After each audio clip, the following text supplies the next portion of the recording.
Like, if I'm going grocery shopping or so like that, and a random person came up and said, "I'm sorry for what I've done to you," I don't even know you. Wait, what?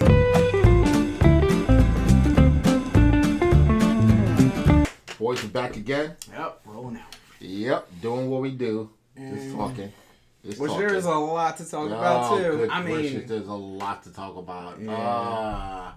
Because when you talk for something like this, it's basically like therapy. It's kind of like going to therapy with each other. Like, you're my psychiatrist, I'm yours. I know. Like, everybody that's been talking to me about everything this week, I'm like, okay, no comments. Like, they're like, Julian, you gotta have something to say. You gotta comment. You have to have something to say. I said, okay, I'm saving everything I need to save for the podcast. Mm-hmm. Watch the podcast. It's about to explode. It's about to go down. Don't lose your job now. No, because I've just been watching a lot of things. Everything that's going on. It's like, it's kind of like what I say all the time. It's like, we don't ask the right questions. Oh yeah. We just take one piece of something and we run with it and we never look back. So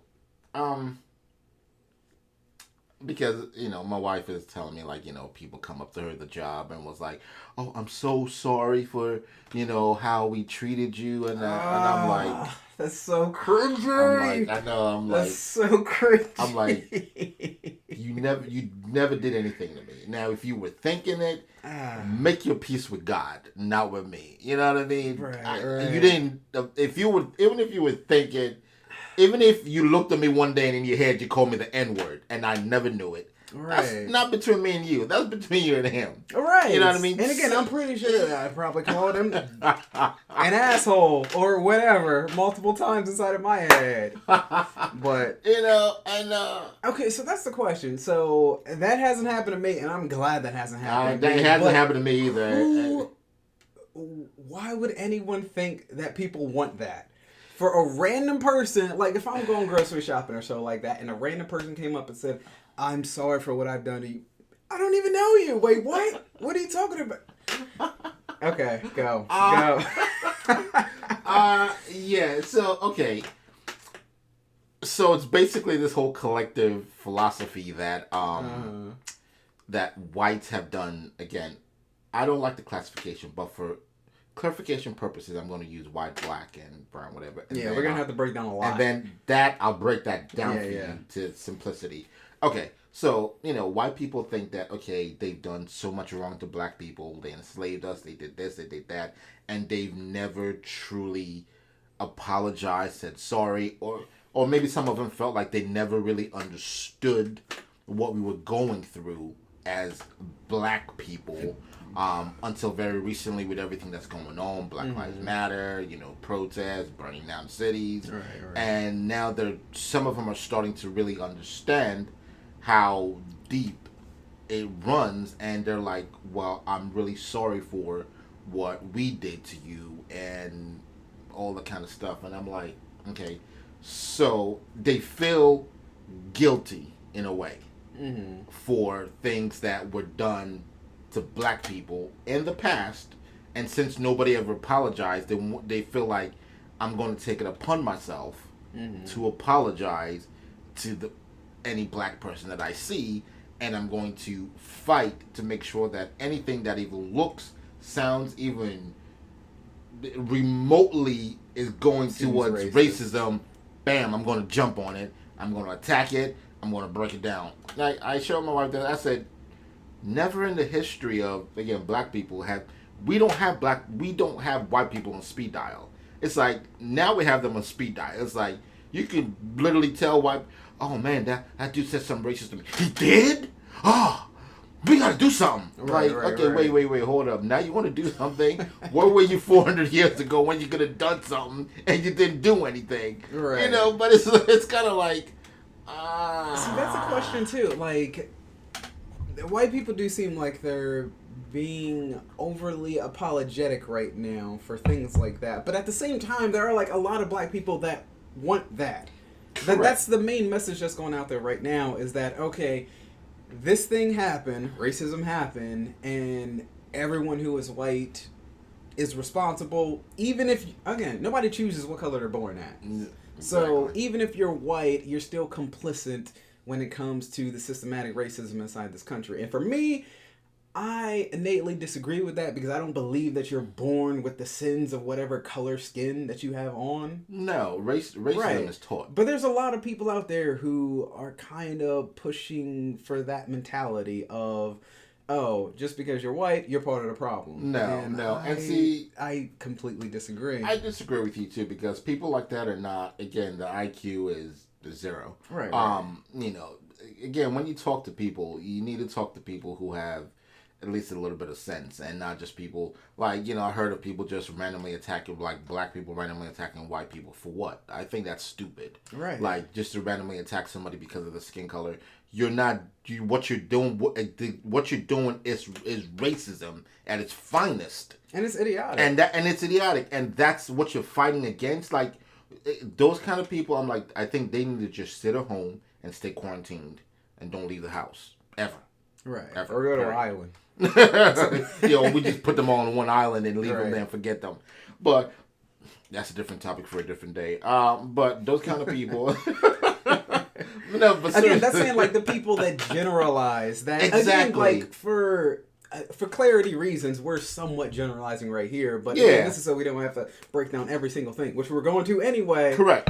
But again, there's some people that take to heart the generalization of things like that. They say, Yeah. okay, all men do this or all women do that. Oh, all yeah, black people, yeah, all Asians, yeah, all yeah. that. Those are the people that it's like, okay, take one extra second to know that the world is not just black and white. Like Exactly. literally, there's Exactly. tons of gray in between. There's people Exactly. of all different creeds and colors Exactly. and beliefs that are just good people, Exactly. and also people of those same creeds and colors and everything that are assholes. Exactly, and you find them in every denomination, every facet of life, every walk of life. I mean, just because you're a doctor doesn't mean You're a good person. No. Exactly, you know what I No. mean. Just because you're a lawyer, that well, if you're a lawyer, you're depending on what kind of going lawyer, to hell. you're definitely not a good person because you lie every day, Right. to But keep there your was job. one. Yeah, right, exactly. But there was one girl that I used to work with who was an aspiring lawyer that had the one mentality that I was just like, oh, lawyers don't have to be completely corrupt. I mean, again, it's a generalizing of lawyers. I know, But for I know, her, she I opened know, my but eyes. I it's- was like, oh, she's actually fighting to try to get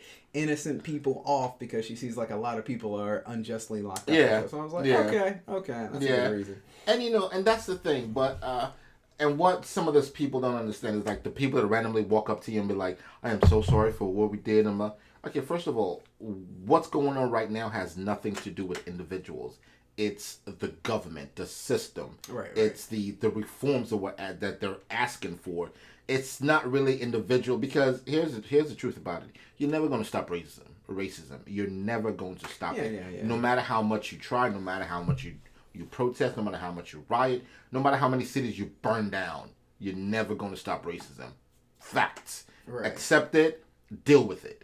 Now, reforms, yes, you can change reforms. You can change government, legislation. You can change things like that in local government, state government, federal government. You can change those things. You can have stuff removed from the Constitution, but you're never going to stop racism because, like I explained to people, racism is not something you're born with. It's something you're taught.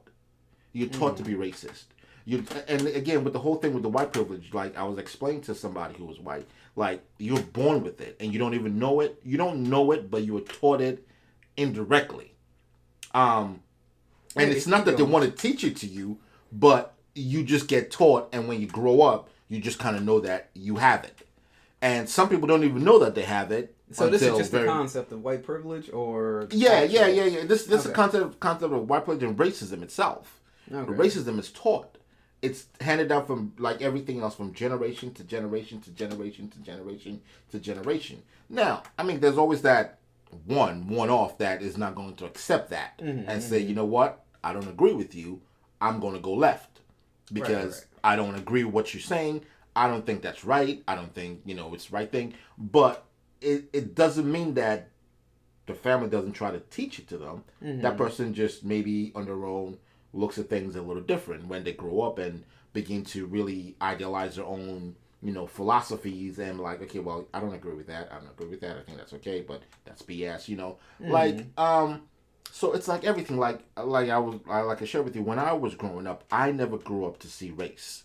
Like growing up, like my best friend was white. Right. You know what I mean? I never saw him as a white guy, a white little boy, or he never saw me as a black little boy. He was just your friend. He was just my friend. We were just two guys who were like two peas in a pod, and we were inseparable. We got in trouble together. We got whooped together, and yeah, ride or die. You know? Exactly. Right. And that was it. Like I never really knew that he was white.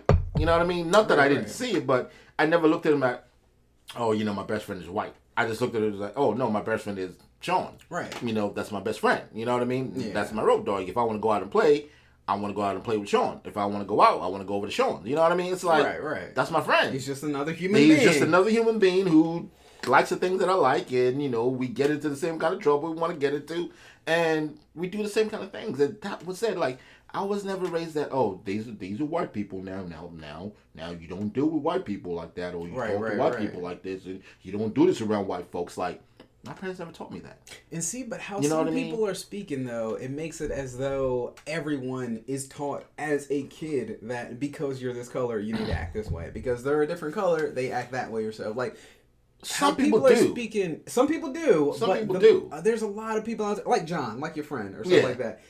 Y'all we're chilling as kids or something like that. He was not taught from his parents, oh, that's a black kid. You're better than him. You're playing with him. It's fine. Yeah. But you're better than him. No, he was not taught that. Exactly. No, and I think the majority of people aren't taught that. It's a minority of people in this day and age that are actually on the racist side. People can point the finger because, again, it's easy to just generalize, the problem with me not obtaining success is because of racism. Again, correct. Way too simplistic and easy to just sum it up as simply that. Correct. And I agree with you. You know, but it's something that people do. Racism is taught, and like that's why I said you're never going to be able to eradicate racism ever. And the thing about it, again, I'm going to go back to I know at this point I'm labeled as probably a proper, you know, conspiracy theorist, but I'm going to go back to my 1% of the 1% that runs the whole world. Racism, and I share this with my wife briefly, racism is not going to end for one thing. They're not going to allow it to end because of one thing. Even if everybody in the world try their very best to just coexist and not look at color, not look at this, not look at creed, religion, whatever the case may be, it's a billion, maybe even trillion. Racism is $1 billion industry. You always have to follow the money. Okay. You always have to. And people go, I said that at work, and they were like, well, how is racism $1 billion industry? Like, how do people make money from racism? I said, just because you're not making money from racism doesn't mean somebody somewhere isn't making money from racism. Now, again, you have to understand racism spills into other things. Racism sometimes spills into religion. It sometimes spills into culture. And when you hear of wars in the Middle East, you know, this versus that, this country against that country, what do you think it's really stemming from? It's all kind of interconnected through racism because we don't like that set of people, and we don't like their religion, and we don't like the way they do things because we do things like this over here and they do it like that over there, so we don't like that. And then see, that's also okay. I'll keep going. No. And then it's like we want to fight, so now you have war. See, that definitely could be. That definitely could be, but I would also say it could be the inverse of, like you're saying, follow the money. So maybe it could also not be about race, but just be about the money. Hence the whole thing of, all right, let's go start a war with Afghanistan. Correct. Because of the oil or because of the opium and stuff like that. So when it comes to something like that, it's not we don't like how they act. Correct. It's we want that money. Correct. And a side product of that is that, we can just point it at race because that's an easier thing for people to look at. But the actual thing isn't racism, but the actual thing is money. Correct. And that you always got to follow the money. And because of that, they will never allow racism to die. And I made it. This is the example that I gave to my coworker. If you're watching, you know, cable TV, you're watching a good show and you're interested in it, and then boom, breaking news, and you hear something like this. Say, let's assume for simplicity purposes, you're black and you classify yourself as black. So you're watching the show, and then boom, and then you hear, new breaking news at 10. Today, a black man was shot to death by a white police officer, while in a routine traffic stop. More news to come at 10. Automatically, your brain, with everything that's going on, automatically people go, see, that is the stuff I'm talking about. They did it. And then automatically, boom, you live it. Your show comes on. You don't even want to see it no more. You're like, man, just DVR. I don't want to even see it right now. Like, now But you're going to watch that article to, like, feel that anger, though. Correct. But my thing is, it's systematic because this is the other side to it. This is the other side to it. Just what I said, remember what I said, today a black man was shot in Philadelphia by a white police officer. Same news. You're watching your show and you hear this. Today, a man was shot today in South Philadelphia by a police officer on a routine traffic stop. More news to come at 10 o'clock. You're like, oh man, that's bad. Okay. You keep watching your show. There's no reaction. Right. But why is there a reaction? Extreme. Exactly. But why is there a reaction for the first one? Because race is involved. Because they know. Exactly. You hear black. You hear white. All you see is injustice and division. And that's what they want you to see. Listen to every news. Like, every time they say it. Even with the George Floyd thing. It's like, George Floyd, who was a black man who was killed by a white police officer, Derek Chauvin. I'm like, take that out. Right. It's take unnecessary. It's a man that killed another man. Period. So here's the thing. Why am I saying take that out? People are going, what do you mean? We're fighting against. I said, first of all, let me ask you a question. Let me ask you a question that you can't answer. Who told you were black? And I was in a room full of about 3 or 4 people, different races, and there were about 3 or 4. But I said, who told you were black? I was talking to one specific person, the one that was the most vocal, and I said, who told you were black? And there was a pause. Like, it was like you could hear a pin drop. I said, who told you you were black? Who? Did your mother tell you were black? Did your father tell you were black? Who told you were black? Society told you were black. See, that's the cause for the pause there would definitely because it's like such a simple question that somebody's like, wait a minute, is this a trick? Yeah, exactly. Like, what are you trying to get at me? Exactly. They could shoot out an answer, but they're like, wait a minute now. If I shoot out the first answer in my mind, he obviously has something ready for that. So let me wait. Exactly. What's going on? Exactly. And then everybody's like, like, wait a minute. And then you'd be like, oh, okay. And then they're like, shoot, who told me? How did I know I was black? I'm like, I mean, but it is as simple as like looking at the color of your skin. But I know what you're getting. You know what I mean? Exactly. I don't think I physically remember as a child when I was born, and my mom was like, "Oh, hey, you're a little black boy. Hey, you're a little black boy, Julian. You that little black Julian." I'm like, I don't know. Or my dad said, "Hey, come here, Julian. You little black son of mine. Come here." Like, whippersnapper. Don't do drugs. Like, don't hold guns. I'm like, I don't recall my parents ever saying anything like that to me. Right. You know what I mean? Like, I think that's when it comes down to, like, for me, I just believe in, like, symbols and words, basically. So you have to establish a meaning to everything that exists in the world so you know what other people are referring to. Like, I can say, oh, look at the light back there. I told you that was a light. The light is the word that the two of us agreed upon to be able to know what we're talking about. So the same thing when it comes to, like, certain colors. Who told you that is blue? Who told you that is red? Who told you that this is black? Man, woman, that. So. And I agree with you with that. Right. But here's the thing, and this is what I again, to finish up the thing at work, and I said, society told you were black. I said, now find something black in this room, and we found something black. I said, put it up against your skin. I said, do you see a difference? They were like, well, I'm kind of brown. And now you're nitpicking. Are you and that thing the same color? No. I said, okay. So give me a white sheet of paper. I said, put it to his face. I said, do you see a similarity between that? They were like, no. I said, so why do we keep classifying ourselves with things that we don't actually represent. I'm like, easy. Now, exactly. Thank you. And I'm getting to that. And that's what I told him. I said, you know why it's easy for a white officer to shoot a black man and not even really care about it? Because we have been so programmed with everything that's going on. We've been so programmed, and white and blacks alike, to just see color, to the point that when you reduce a human being from being a man, a father, a brother, somebody's cousin, somebody's mentor, when you reduce a human being from that to a simple thing like a color, blue, white, red, black, green, purple, it is easy for me to say, I'm not killing a man. I'm killing a color that I don't like.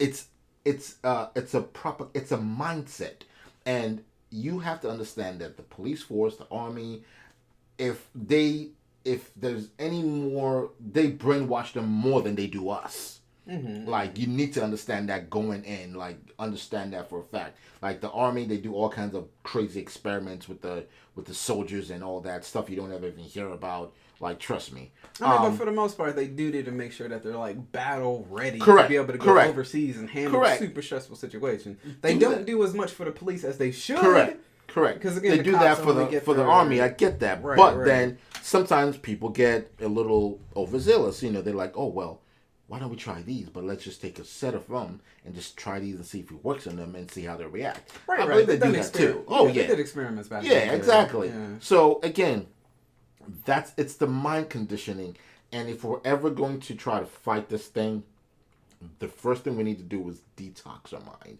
Detox all the bull crap that they fit us every day. Detox that, break that down. Refuse to be classified, because there's really only one race, the human race. That's really all it is. If you read the Bible, the whole Bible, from Genesis to Revelation, never does it talk about race. It may describe somebody as having bronze skin, but it never says, oh, black or white or they're this Hispanic or they're, it might say the people, they resided in the region of Asia, in the region of this, in the region of that. You know what I mean? But in the Bible, you will never find race. Right. Never. You will never find anything that says, oh, this, like, you might really have to really determine, people will say, oh, Jesus was white. No, he wasn't. Jesus was black. No, he wasn't. Right. He was neither. Wait, that's a question without diving too deep.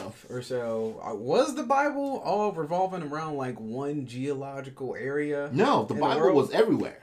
Okay. The Bible different actually continents and stuff? Yes, different. Asia was there. But see, the thing is, one thing you have to understand is that the way the Bible was back then, it was not just one geographic area. It started and it kind of went all over. Okay, and the stories continue picking up from the different correct, like too. Yeah, correct. Okay. But then the New Testament focuses around where Jesus was born and then how his gospel spread out. But one thing you also have to understand is that was like 2,000 years ago. Now they've renamed all these places. They've tried to put it in a different way. They've tried to, make it seem like, okay, this is not that, that is not this. Because what I try to tell people is the area where Jesus was born now is classified as the Middle East. That's why there's so much going on in the Middle East. Because guess what? It always has been. Right. From time immemorial. When the God himself, it's like Israel. You know what I mean? It's just been a place of conflict. Correct. For and it's for a long, long time. And, now it's like, you don't really, if you go now to look for, Samaria and, places like, Jerusalem, I believe is still there, but they've changed names so much that you would have to really dig to find out that, okay, where was the original, Nazareth? What geographical location was it at? Because I promise you, it's not where they're telling you that it's at right now. You have to go and find somebody who really knows the history of the place and say, oh, no, it's not there. Right. This is where it really is, and this is what they call this place now. But this was the original. So everything has changed, but, they call it different things. Like in the Bible, Saudi Arabia never really existed. Oh, You know what I mean? All these countries, Iran, Iraq, they were just all classified. They were, Jews and Gentiles. You know what I mean? Like, you were either Jew or you were Gentile. Like in that, area of the Romans, it was like, and the Romans really are Italians. But the Bible never, you never hear that in the Bible. But the Romans really are the Italians. I mean, because people Roman change Catholic over Church. time. Correct. Like, especially back then when like, nations were like just forming and people taking over different places. Yeah, so they changed it so much so that when you read the Bible and you're like, okay, well, I'm trying to figure out where this area is. Now you have to go back and you have to figure it out and you have to map it and you have to do all and be like, oh, okay, so this particular area now is called this. Mm-hmm. You know what I mean? So when people are looking at the Middle East and trying to figure, well, why is this? I understand why the whole thing with the Middle East is going on. Mm-hmm. I understand it very much. I understand it very well why it's going on. I understand why. At least from a bibliological standpoint. Correct. There's like a lot of political issues and stuff going on. And it's even that still is still part of the Bible. Because even the Bible talks about, about all those kind of things that's going to go on. I mean, it doesn't say it in plain English, so you're going to really, and this is what I tell people, you can't read the Bible with head knowledge. Mm-hmm. You have to really have revelation from God to really try to explain and break things down.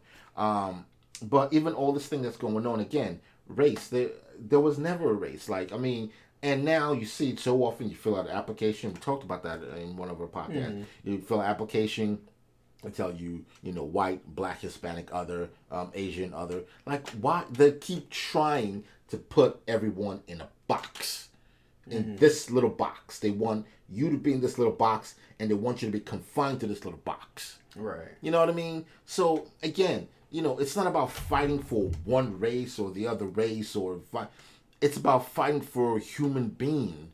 That's what it should be about. It should never be about race. I mean, the ideology of racism is something that has been forced on us. It is. But I would also say it has been forced on us, but at the same time, I would fathom a guess that even if all of humanity was like homogenized into like just one single color, something would still exist. Because it doesn't matter what it is, as long as there's two people, they're going to find some reason to differentiate themselves from another person. So if it wasn't race, it would definitely fall down to something else. Of course, it will be. It will be. Right, but race just seems to be the easiest one people to fall to. So even if racism did eliminate itself, or didn't something exist, else would it would be something else. Go from racism, okay, well that's not a thing. Okay, what about sexism?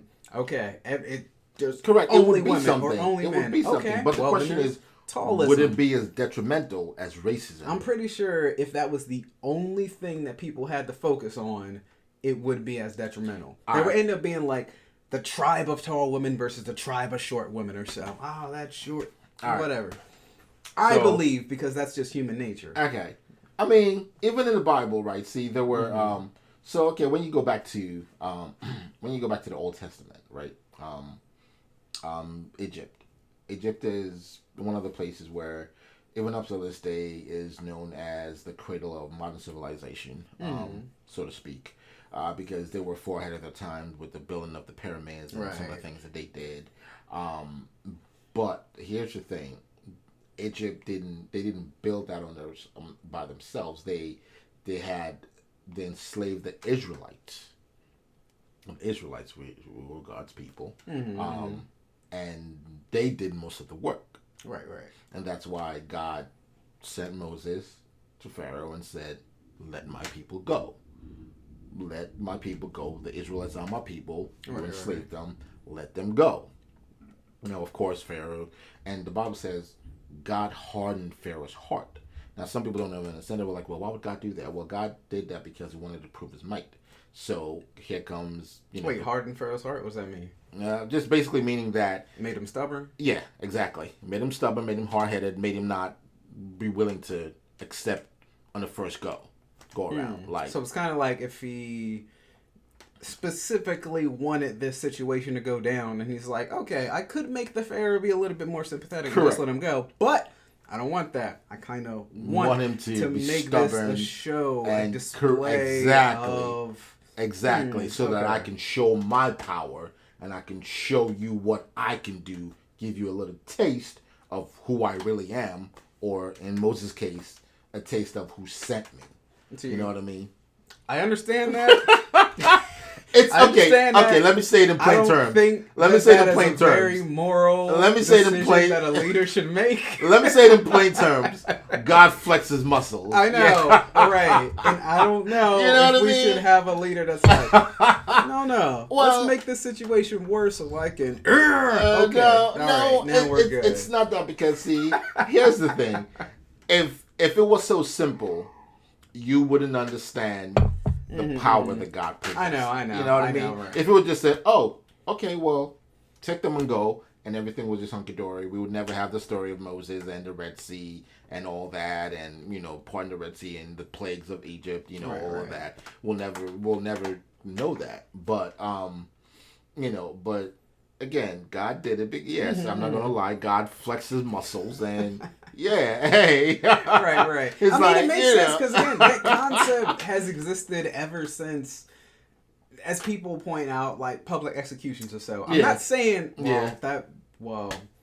God flexing his muscles there did end up with a lot of babies dead and stuff. But anyway. Any kind of public execution, like a display of you better stay in line or else this is going to happen, I don't entirely agree that is a positive thing for this world. I hate softness. I hate softness. But even I think that's a little extreme. So, I mean, sometimes, you do need to flex because, like, if I just walk up, say, you see something going on, say a guy, beating on a woman and you're like, hey, dude, you're like, come on, man, that's a lady, back off, like, just leave her alone. I mean, and it's like, man, get away from here, and you just go, okay, I just wanted you to know, like, that person doesn't know who you are. Right, but if it's like, if he was like, man, you want to try to do, and he comes, and then boom, the next thing, you just go like that, and they're on the floor, it's and they're like, holy shit! Exactly, like, whoa! Like he whoa. didn't even look like he could do anything, and then he's like, dude, you really, and then he gets up and you're like, dude, you really don't want to do this. Right. You know what I mean? Like, sometimes you gotta flex a little. I agree with that. Flex, but at the same time, minimize casualties. Do not flex at the cost. But here's the thing: of thousands of lives. the plagues did not take any lives. Okay. Now here's what happened. It took livelihoods. Listen, here's what happened after the plagues. Right. Okay. The guy Pharaoh was like, you know what? I'm done fighting with your God. Take your people. Get out of here. Mm-hmm. Now his wife was like, oh, so you punked out. I got a soft motherfucker. Yeah, exactly. So you just gonna let them go? And he's like, what do you want me to do? He's like, I thought you were Pharaoh. He's like, you know what? Get the army. Get the horses. We're going after them. We're bringing them back. Did she really? Yes. We're bringing them back. And then so... That's a bad look. That's a bad look for a man for him. But that's an even badder look for a woman. You could have left it at that. But now you decided to come after them after you let them go. Yeah, so what is God going to do? Now he's going to have to flex even harder. Because I give you a little taste. And that wasn't enough. Right. So now I'm going to show you something. He let Moses part the Red Sea. His people walk through, and here come the Egyptians thinking, "Oh, we're just going to go right through." And God said, "Moses, raise your staff again." Boom! He raised his staff. The Red Sea was like, well, "Here we go!" Boom! Swallow them all, and boom, all of them perished. But see, you were hard-headed. That was all you. Right. Because your woman made you feel like less than a man. Right. Now you wanted to kind of flex against someone that has bigger muscles. Mm-hmm. You're just going to have to look. You're just going to have to sometimes just accept defeat. Right. Like, listen, babe, I know what you're saying, but I'm not going up against that. Again, but I'm good. He's the Pharaoh, even to her, too. But at least that's cool that he sees her on the same level of, okay, I need to respect my wife's opinion or so. Even if it's looking down on me. But listen, let me that's a slight let me explain something to you. If I'm out there fighting with some dude that I know that he knows, he's an MMA fighter, he knows some jiu-jitsu, and I know that all I got is crazy and, my fist, and every time I go this, I'm like, listen, look, you're a good fighter, I respect you, let's leave it at that. If I go back and my wife is like, I can't believe you just let him, you just walked away like that. You need to go back out there and get your ass whipped. You better get out there and take that whooping. I'm gonna listen. I know when to call it quits. I know when to fold them. And right now, this stuff is folded. I'm folding. My hand is out. I'm out of the game. You know what I mean? This ain't happening. Not listen, today. I ain't going through like months of rehabilitation for your ass. So, but it's the same thing. But, what I'm trying to say is like, in the Bible, like there was, even though there was, the Jews and Gentiles, like there was really no killings and stuff like that. Wait, didn't it sacrifice like the firstborn of all the households or something like that? It wasn't sacrifice; they killed. There were Pharaoh was asked his guys to go out and kill the firstborn of every household of I want to say the Israelites, but don't quote me. But basically, the people that worship God, and what ended up happening. No. Well, one of the things that happened with the plague was the firstborn of the Egyptians died. God took them because it was part of it wanted him to be sympathetic towards the plight of his people. Correct. So they took so even though their firstborns are gone, correct, but you still are stubborn against it until your own firstborn is gone. Correct. And then you kind of buckle. Correct. And then the people of God were told to put the blood of a lamb on the doorsteps, and the angel of death was passing by, which the blood of the lamb signified Jesus Christ. Fast forward into the New Testament, dying on the cross, but that's a whole different story. But basically, so what I'm really trying to say is that there's such a propaganda for us to see race, for us to have a feeling about race, to have emotional, things about race, to where it continues to build, and to where there's always going to be a separation, there's always going to be a division, and there's never going to be unity. Now, the random white people walking up to black people and say, "I'm so sorry for what you did," save your apologies. I'm not trying to be mean, but you didn't really do anything to us. What they're really trying to fight for right now is just some reforms and changes and equality, which again, it's a long road. It's a long road. Long isn't the word, brother. And complicated at that. Because again, it's not just clear cut as in saying, okay, we just need to allow more black people to get hired for positions in science or something like that. It's a lot more complicated than that. Yeah, it really is. It really is. And then here's another thing I want to talk about, and when bring this up, it's people always jump down my throat and they want to go up in arms. Okay, I understand you're fighting against racism. I get that. I understand that, and as you should. Every man should be equal, because in the sight of God we're all equal. But I think this is what we started the podcast with the whole black community thing. Right. Again, we are still systematically destroying ourselves from the inside. Oh, the black community. Correct. Yeah. And that needs to stop. We cannot have a unified reform against, quote unquote, end quote, a common enemy when we ourselves are still attacking ourselves. Yeah. It doesn't make any sense to me. Right. It doesn't make any. First of all, get the unity together, and then we can be formidable against an outside, the opposition, exactly. Right. Because when we're still disunited, we can't do anything. Only a few of us will go forward, and they're going to try hard. They're going to make a little bit of progress, and then it may stop, it may halt, and then something will happen that it may seem like it sent them back again because they don't have everybody behind them. Right. And whenever somebody from the outside does look at the situation, then they will end up seeing like that internal strife over there. Like, exactly. Well, they're talking about this, but what about all the black on black crime and stuff like that? And then they'll shine the light on that. Right. And then they don't have any defense the for whole thing that you're trying to do here, and they'll just shift it over here and be like, well, this is what you need to focus on. That's the same thing in like so many different areas though, because it comes down to that in the black community or the Democratic Party or whatever it may be of, okay, we all supposedly stand for this thing, but at the same time you're kind of devouring yourself from the inside. Yeah.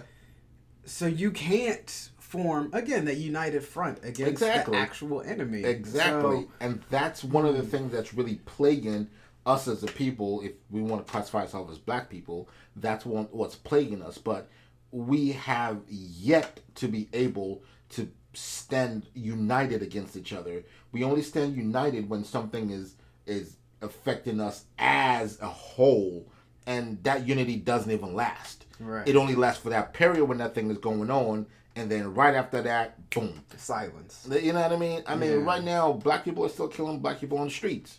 And I think that's one of the things that the people need to point out. Like, the people in the black community, yes, you do need to point out when white cops are killing black people. But at the same time, you need to be just as loud to point out that hypocrisy within your own thing to say, that's not what we're all about. The Bloods and the Crips, okay, we understand that's a horrible thing, and we will point out every time it happens because that's not what the black community stands for. They're guys who are giving a bad name to the rest of the cause. Exactly. The same thing for, like, again, political parties. If the Democratic side is saying we stand for the people, then whenever you have different organizations like Antifa or people saying, okay, get rid of the right to free speech and stuff like that. The Democratic Party need to say, okay, those guys are a little bit extreme. Yeah. They're crazy. They do not represent the rest of us. Correct. Don't just remain silent and just allow them to keep doing their thing and be somehow that's wrapped the thing. in with you. Yeah. And that's the thing, you know.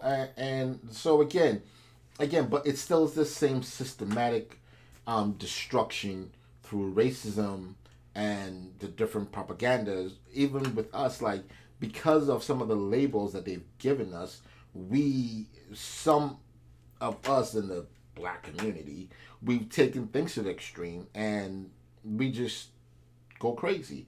Like, even back in the day when you want to talk about, you know, gangs and stuff, like, gangs way back in the days were formed to take care of the neighborhoods. Right, the community. It wasn't really about, you know, let's sell drugs, let's shoot them up. It was like, okay, we need protection in our community from such and such coming in to do this and that. And gangs were formed, you know, and they protected the community. It was about community. It wasn't about, you know, fighting about, you know, well, how many gold chains can I wear, you know, how many cars can I buy, and how big of rims can I put on them. It wasn't about any of that. It wasn't about the color of your shirt or your scarf, whatever you wore. It was about, this is where I live, this is where my family lives, and I'm going to protect it. Right. That was what it was about. And then, of course, you know, with the infiltration of whatever, you know, whomever, which, again, that was systematic to destroy from the inside, because you can only destroy a country, a community, an organization from the inside. There's no external force that can really come and destroy you if you're formidable, but there has to be a weak... If you're formidable. Yeah, there has to be a weak spot inside of the can say, okay, we can't go in through there, but I see that crack in that wall right there. If we hit it with enough ammo, that wall will fall, and we can go in through there. Right. So that could have... You know. It's entirely possible that happened. And whether it did or if it didn't, I would definitely say that one thing is something that would always pop up within any kind of situation like that between, like, Bloods and Crips or something like that, is just the human ego. Yeah. Again, like, it's like, all right, we're doing this to... Okay, let's say there was, like, two different groups or something like that. That's just like, all right, we're looking after our community. Then a different one is probably like, oh, they're not doing good enough or so. Let me create a group too, so we're looking after community. No, I'm doing a little bit better than that guy. Oh, that guy, he's wearing a gold chain. Well, he's looking after the community and he's looking good. Whatever, I can wear a bigger gold chain. Then just slowly perpetuate more and more. Human ego, but again, it's all about this.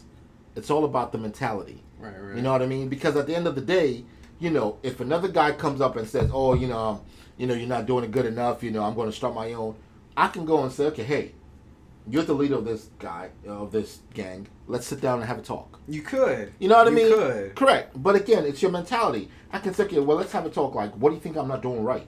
Oh, well, you're not doing it. Okay, well, since you actually have a group of following, why don't we do this? Why don't you and I come together and let's spread, you know, because I agree with everything you're saying and, you know, the good part, and let's all just do it together. That way we're even bigger. You know what I mean? But people don't think like that. And like you said, ego comes into play. Yeah. You know what I mean? And, you know. Because if it weren't for ego, then I would truly be curious to wonder, like, why they don't just do that. Again, this is just an outsider's perspective on just glancing at, Bloods and Crips, Reds and Blue or something like that. But you would wonder that why in this day and age, if there's so many, like, inner city mothers and stuff like that are, like, sad because their kids are getting killed. Yeah. Why don't the community, the people who are supposed to be for the community, don't say, okay, this is horrible. Let's work together to make our black community look good versus being a blight on it.